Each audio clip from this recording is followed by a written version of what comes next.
El 19 de noviembre los argentinos vamos a acudir a las urnas para elegir entre dos opciones. Por un lado, Sergio Massa, un candidato que es hijo de la democracia, y por el otro, Javier Milei, que le cuesta mucho definir a la democracia, que cuando se le ha preguntado en varias oportunidades, salió con respuestas evasivas sobre la importancia de que los argentinos vivamos como hace 40 años en el sistema que nos costó tanto conseguir y que vamos a seguir defendiendo.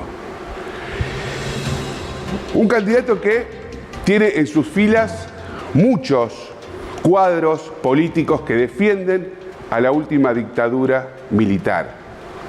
Un candidato que propone la venta de órganos, la libre portación de armas, la privatización del océano, la venta de vaca muerta, romper relaciones internacionales con Rusia, China y Brasil, principales socios comerciales de la Argentina, que se peleó con el Vaticano, que dijo que el Papa era un comunista y no sé cuántos otros improperios más, que también insultó a sus adversarios políticos y a periodistas.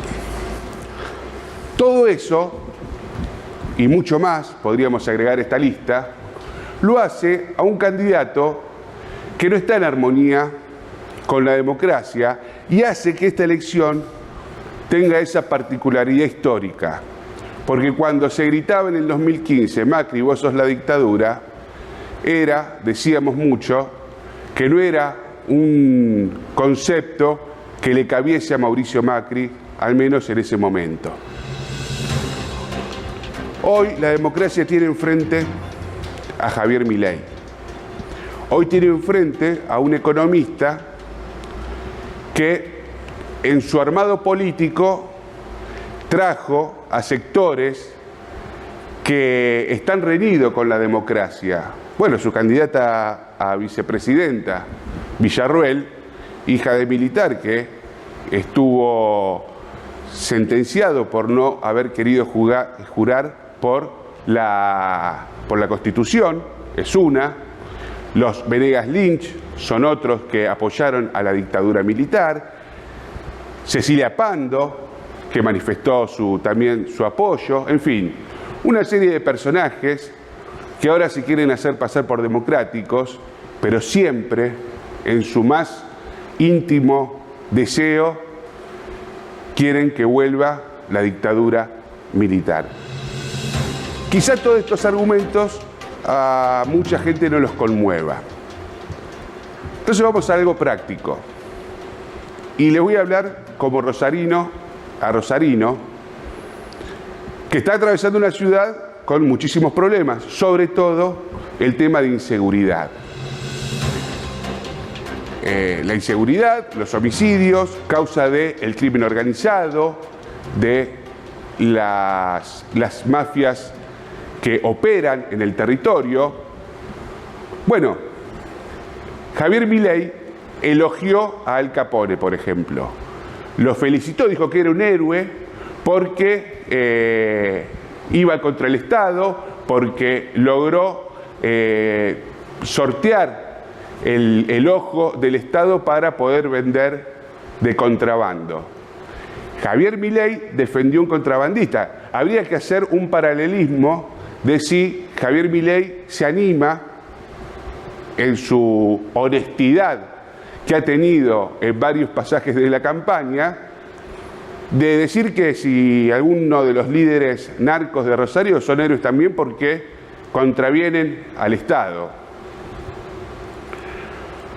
Y uno piensa, si este problema que acarrea Rosario hace muchos años ya, se soluciona con más mercado, si se soluciona, por ejemplo, con la libre portación de armas, que es lo que defiende Javier Milei. Si es un problema sistemático que se va a resolver armando a los rosarinos y que cada uno se defienda como puede. O si por el contrario es una mejor propuesta la de conformar una agencia al estilo FBI que pueda realizar inteligencia y también prevención para los actos de origen delictivo y sobre todo de las organizaciones criminales complejas.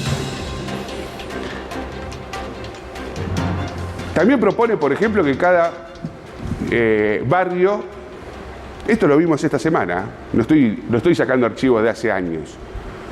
Diana Mondino, que es una de las principales espadas de Javier Milei en la comunicación, propone que cada barrio se organice de forma independiente para, por ejemplo, hacerse las cloacas. Bueno, quiero decirle a Diana Mondino, a Javier Milei, a los libertarios, que es, en definitiva, lo que proponen, la forma más pura de colectivismo, de esos que ustedes durante tanto tiempo insultaban a la izquierda, decían que eran, los señalaban como colectivistas. Lo que ustedes están proponiendo, en definitiva, es que nos conformemos en soviets. Y quizás ese no sea tampoco otro argumento que a muchos los convenza. No estoy acá para convencerlo, ¿no? Sino estoy mostrando cuáles son las ironías históricas que vamos a enfrentar de cara al balotaje a 40 años de democracia. El plan que propone Javier Milei para terminar con el problema de la inflación y de los problemas económicos, que son sistemáticos en Argentina, eso coincidimos, que son cíclicos también, es una dolarización a la ecuatoriana. Vamos a ver una de las placas, de la primera placa. Ecuador dolarizó en el año 2000. Ahí vemos uno de los artículos periodísticos donde explicaba Javier Milei que iba a ser una dolarización al estilo ecuatoriano, que iba a demorar un periodo de 16 meses, que se iba a utilizar también recursos de los ahorros. Atenti ahí, sí, eso no significa un nuevo corralito. Hace 23 años que Ecuador dolarizó, en el año 2000. Claro, desde entonces no tuvo problemas de inflación Ecuador. Tiene una macroeconomía ordenada. Ahora vamos a ver cuáles fueron los resultados sociales de esta dolarización. Dicho sea de paso, hace semanas atrás, antes de sus elecciones, creo que fue en agosto de este año, asesinaron al candidato a presidente de Ecuador que tenía más chances de ser elegido. Digo porque la violencia es un tema recurrente en este país, ya lo vamos a ver con números. Vamos a comparar algunos criterios entre Ecuador y Argentina. Vamos a ir, por ejemplo, a un tema que es la educación, que es un tema de campaña que se discutió mucho en la campaña, se lo cuestionó y se lo cuestiona y está muy bien cuestionado al gobierno actual. Pero vamos a hacer la comparación con Ecuador. Según el Programa de Naciones Unidas para el Desarrollo, vamos a ver la otra placa. Fíjense, Argentina está en el puesto 28 con el 99,2% de población alfabetizada en la Argentina. ¿En qué puesto está Ecuador? Después de 23 años de dolarización. A ver, vamos a ver la segunda. En el 123,85,6%.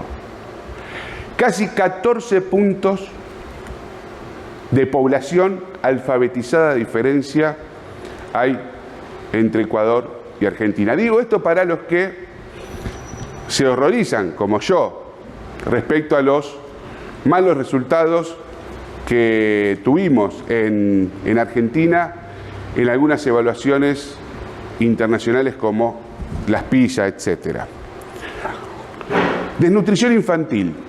Vamos a comparar también Ecuador con Argentina. En Ecuador, los niños menores a 2 años sufren una desnutrición mayor del 20%. Más del 20% de los niños ecuatorianos son desnutridos. Esto está, la fuente es la Encuesta Nacional de Desnutrición Infantil del 2023 de Ecuador. En Argentina, según la CEPAL, y utilizo la CEPAL para que no digan que uso números oficiales argentinos porque están cuestionados, según algunos sectores políticos. Bueno, menos del 2,5% es lo mínimo que se mide en la CEPAL, por lo tanto, tenemos un índice muy inferior a lo que registra Ecuador. Digo, esto es importante porque Ecuador dolarizó en el año 2000 y Argentina en el año 2000 entraba en una de sus peores crisis históricas. En el 2001 la desnutrición infantil era un índice que se ponderaba porque era realmente preocupante la cantidad de niños en estado de desnutrición que había en el país. Muchas veces escuchamos que Rosario se puede comparar con Medellín o con alguna de las ciudades más violentas de México.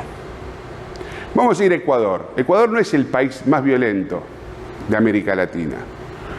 Fíjense que en inseguridad, en el primer trimestre, en la mitad del año del 2023, se contaron 3.599 homicidios, casi un promedio de 20 crímenes por día.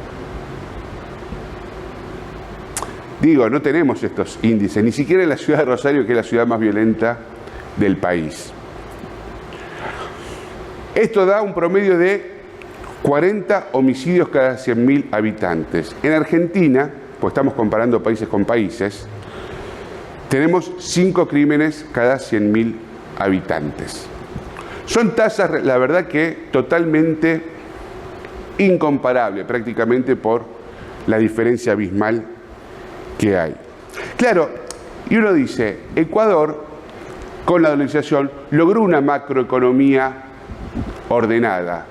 Es cierto que no hay inflación, y no nos metimos con los índices de pobreza, de infraestructura básica, de servicios, de hospitales, de escuela pública, donde Argentina tiene índices de los mejores en América Latina, a pesar de todas las deficiencias y a pesar de que es cierto que hace años que caemos en picada. Pero uno, cuando suceden estos o se suscitan estas preocupaciones, uno no prende fuego el rancho, trata de mejorar las cosas. Esto es como si, por ejemplo, una familia dijese, bueno, no nos endeudamos, pagamos a término la tarjeta, no tenemos grandes problemas financieros en nuestra casa, pero cuando vos ves la casa, tenés goteras, tenés la heladera rota, no tenés alimentos, tus hijos no van a la escuela, el más chiquito está desnutrido. Bueno, claro, no tenés deudas, pero ¿a qué costo no tenés deudas? ¿A qué costo tenés una economía ordenada? ¿Vale más esa macro ordenada cuando tenés en desnutrición el 20% de los chicos en esa condición? Bueno, es una pregunta, eso es lo que se va a discutir el 19 de noviembre. No es una elección más, es una elección que nos interpela y que, por esas ironías de la historia, se realiza a 40 años de la democracia que supimos conseguir. Esto es 52 minutos. Buenas noches.